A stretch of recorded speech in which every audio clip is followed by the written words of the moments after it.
Olá, seja bem-vindo a mais uma edição do De Sol a Sol, onde lhe damos a conhecer todas as semanas o seu país rural. O programa de hoje é cheio de energia, toda ela renovável. Vamos começar por mostrar-lhe como se transformam os resíduos florestais em pellets para produzir calor e logo de seguida passamos para a importância da agricultura no que se refere às energias renováveis. Pelo meio vamos estar à conversa com António Sá da Costa, presidente da APREN, e por fim terminamos com uma viagem ao tempo dos moinhos, que, como se sabe, funcionavam à custa das energias renováveis. Se ficou curioso, continue por aí, acredito que vale sempre a pena.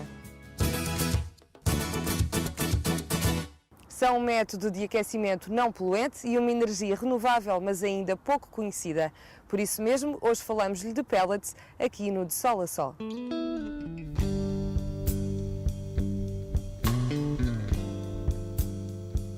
Os desperdícios das florestas podem ter utilização prática. Numa fábrica em Pedrógão Grande, estes restos ganham a forma de pellets, uma espécie de biomassa.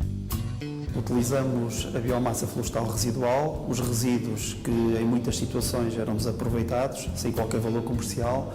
Nós aproveitamos esses resíduos para transformar em biomassa valorizada, portanto, em energia.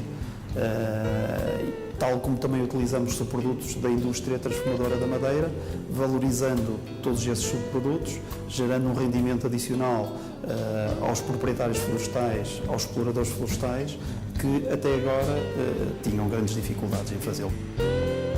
Troncos e serrinhos são apenas alguns dos resíduos florestais e de serralharias que chegam diariamente à fábrica da Ener Pellets. Depois dos caminhões descarregarem, os restos são triturados, uma e outra vez, até irem para a secagem. O fumo que sai da chaminé não é poluente, é vapor de água da madeira. Depois de prensada, surgem as pellets, que neste caso são vendidas na sua totalidade para o estrangeiro. Neste momento o nosso produto é 100% exportado, portanto tem aqui uma vertente muito interessante para a economia nacional, na medida em que exporta 100% do produto, também transacionável e não recorre a importações. Na opinião de Alexandre Magalhães, o recurso à utilização da biomassa nas centrais portuguesas deveria ser mais frequente para reduzir as importações de combustíveis fósseis e diminuir a dívida externa. Também em Portugal devia-se aproveitar essas infraestruturas já existentes, como as centrais termoelétricas a carvão, para aproveitar essa produção que existe em Portugal e ter os mesmos benefícios em termos de balança comercial, na medida em que se deixaria de importar esses combustíveis fósseis. Com o objetivo de reduzir até 2020 as emissões de CO2, as pellets surgem como uma aposta segura, não só no panorama industrial, mas também no consumo particular. Devia também ser incentivada no plano mais doméstico e industrial a utilização deste biocombustível, na medida em que tem um valor calorífico muito significativo. E, portanto, tal como o Governo já hoje incentiva as energias renováveis também ao nível da microgeração e com os painéis solares e energia fotovoltaica, as caldeiras a pellets são um excelente complemento para os painéis solares, para o aquecimento de águas sanitárias. De acordo com Alexandre Magalhães, Portugal tem capacidade para produzir anualmente cerca de 700 mil toneladas de pellets, uma realidade que merece ser alcançada.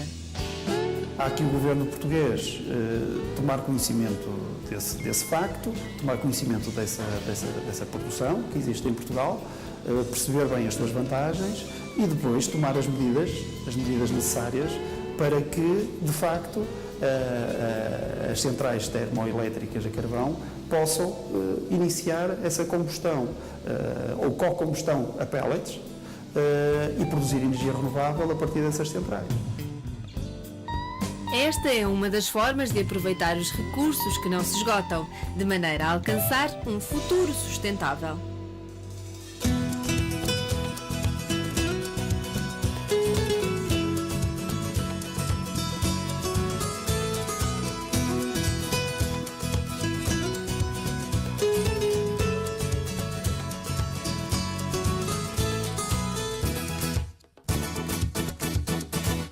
A agricultura é também uma das áreas onde as energias renováveis e não poluentes surgem como alternativa. O programa de hoje dá-lhe a conhecer alguns exemplos práticos desse aproveitamento.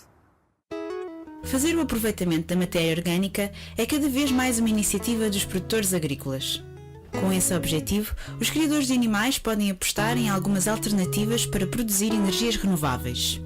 O biogás é um gás que resulta da digestão da matéria orgânica, ou seja, dos restos de alimentos, de efluentes, portanto, restos de alimentos e materiais biodegradáveis e efluentes provenientes, por exemplo, de estações de tratamento de águas residuais ou de instalações de pecuária. Portanto, a sua decomposição leva à produção de um gás, que é composto essencialmente por dois componentes, que é o dióxido de carbono e o metano, sendo que o metano tem grandes efeitos como gás que provoca a destruição da camada do ozono. Este método de aproveitamento do metano ainda exige um investimento inicial muito elevado, mas em Portugal já é possível verificar alguns casos práticos desta utilização em instalações pecuárias. Existem já instalações, essencialmente grandes instalações, que já utilizam o biogás para a produção de energia elétrica. Existem também outras instalações, um bocadinho mais pequenas, que já mostram alguma disponibilidade para procurar esse tipo de soluções alternativas. O que nós temos verificado é que, na grande maioria das vezes, não há uma maior procura porque há desconhecimento das vantagens desta utilização. Nestes locais, a produção do metano transforma-se em energia que depois é utilizada nas próprias instalações. O biodiesel e o etanol são algumas formas de energias alternativas que podem ser aproveitadas para substituir os combustíveis fósseis. O biodiesel é um biocombustível que é produzido, tem duas origens em termos de produção. Pode ser produzido a partir de óleos alimentares usados ou a partir de culturas energéticas, como por exemplo a colza.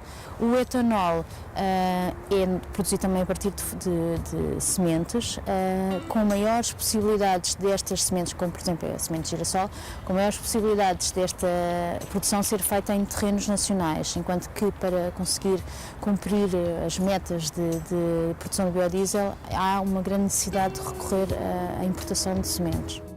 A utilização destes biocombustíveis em máquinas agrícolas tem-se revelado uma forma de compensar o ambiente. O uso de energias renováveis tem sido também um método de ultrapassar a falta de infraestruturas.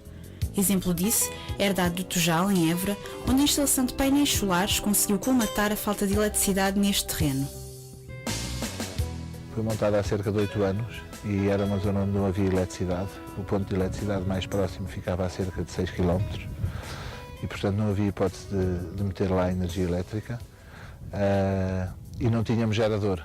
E, portanto, optámos por aquele sistema, que é um sistema de placas solares, que produzem eletricidade para uma bomba que está a cerca de 90 metros de profundidade, que é um furo que fizemos para captação de água. As placas produzem eletricidade para essa bomba, que enche um depósito de cerca de 10 mil litros, no ponto mais alto ali da zona, e que depois distribui a água por 7 cercas diferentes, portanto por 7 bebedouros diferentes. A bomba serve cerca de 800 hectares. Quando a energia solar não está disponível por falta de luminosidade, a ligação elétrica é restabelecida com a EDP de forma automática.